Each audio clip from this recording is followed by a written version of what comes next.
Back here on the Dan Patrick Show, I'm Glenn Wardway filling in for Dan Patrick. And why not bring the real Dan Patrick on since it's the Dan Patrick Show and he's live in London? Hey, Dan.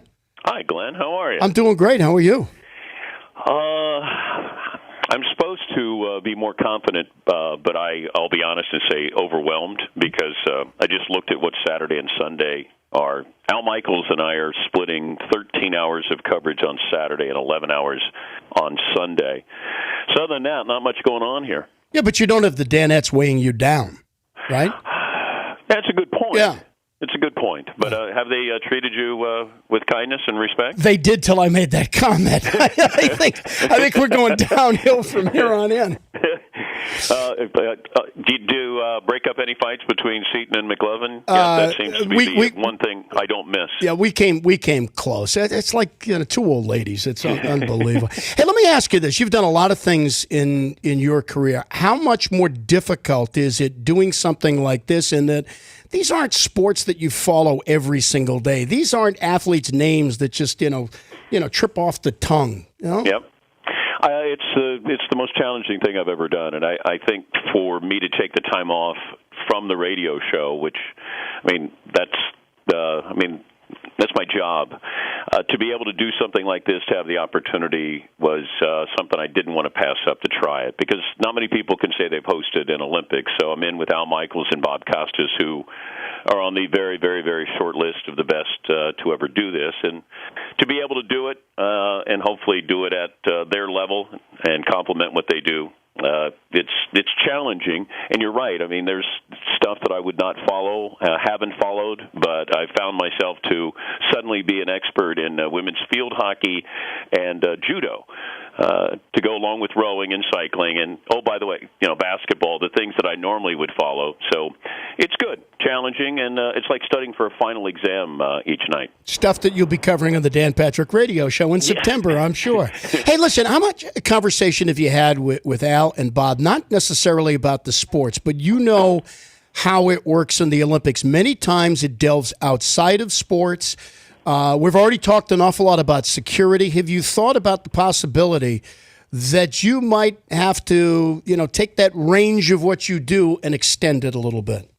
Yeah, you have to look at Plan B. What happens if this happens? Where can we go? What if we have to broadcast elsewhere?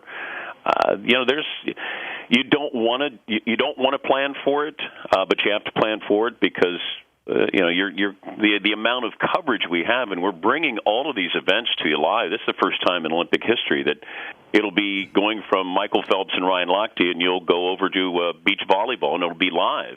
And I think it's going to play out that way. And if there's something that happens that you have to adjust, then it's going to be doing so live. And I think that's to do that show 3 hours every day. It's one thing because it's sort of a protective cocoon that we're in the man cave there.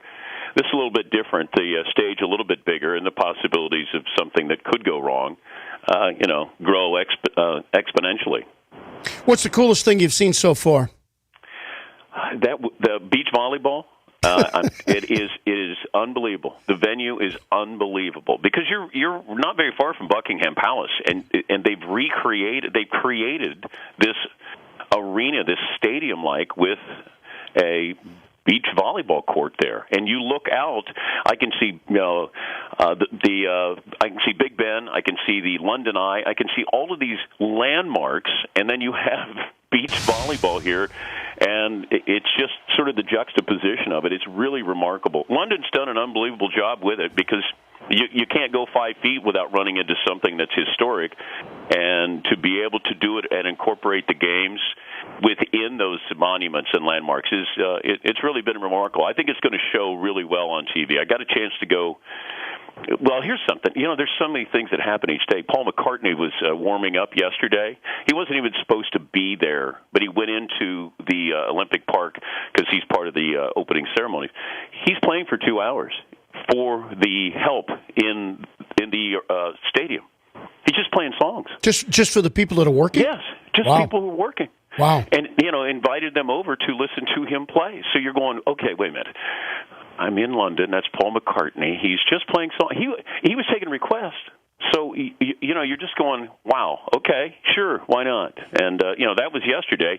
Saw Kobe Bryant today as he was walking over where we are at the International Broadcast Center, and he was walking in, surrounded by people just running up, media members running up to get their picture taken with Kobe Bryant. So saw Tony Parker yesterday in the French national team, working out. Got to see all the venues, the swimming. You walk into where Phelps and Lochte are going to be. You can't help but you get hit by the chlorine smell, and then you realize that that's going to be a showdown, and that's going to be a historic sight because Michael Phelps will be the most decorated Olympian when this is all said and done, and he's going to do it in that venue. So a lot of great things, exciting. Weather's been pretty good. They're talking about rain tonight, so we got to factor that in as well. So it'll be an entertaining 2 weeks. You know how your own radio show works. Paulie gets in your ear and he throws little questions out there. And the boys love the Dan Patrick gear, but they're wondering what you're bringing back from them from the Olympics. Wow. Yeah. I don't know. I hadn't really thought of it. I was thinking Al Roker, but it's early right now. I'm not. Savannah Guthrie is somebody else, but I'm not sure. McLovin said Bella Caroli, so I don't know. I'm taking requests right now, so I'd be more than happy to try to. McLovin said he wanted to be held like Bella held, Carrie Strug. So he said, I'll see what I can do. I'm taking requests, Glenn. Yeah, that tells you how sick he is. It really does. Tells you. We're asking this question of everybody in London because today it's like your show is all London today. What beer are you drinking over there? I had Guinness last night just because, I can't get Red Hook, but I had a Guinness because I knew Paulie would say, you got to have a Guinness. So I had a Guinness last night. It was great, but it wasn't Guinness Ireland great. So I'm a bit of a snob with that, but and I told Paulie yesterday, Hogarden, nice. I had that on tap as well. What else did I have? I had a Smithwick's. I'm just sampling the flavor here, Glenn. I don't finish all these beers. I just have a little sip. Hard to find a pub over there, isn't it? Yeah. Oh my God! Yeah. But East London was nothing, and then all of a sudden, East London is where the financial district is. So you have. It's crazy, and these people can pound beers over here. We went to dinner last night, and there's like this. It's like a Woodstock of beer drinkers out in this field, and it's in the financial district. I went, and they're all dressed in suit and ties, and I went, golly, these guys can pound. They really can. I was impressed. They were great. If they were giving out Olympic medals, there were some gold medal winners last night. I tell you what, bring Paul McCartney in that area, and you're all set. You've got I'm life good to go. Yeah, I'll stay there for hours. Yeah. Hey, listen, we're looking forward to watching you on the coverage. Enjoy the experience, and we'll talk to you real soon. All right, buddy. See you guys. Later. Take it easy. Dan Patrick, he's the host of this very program, The Dan Patrick Show.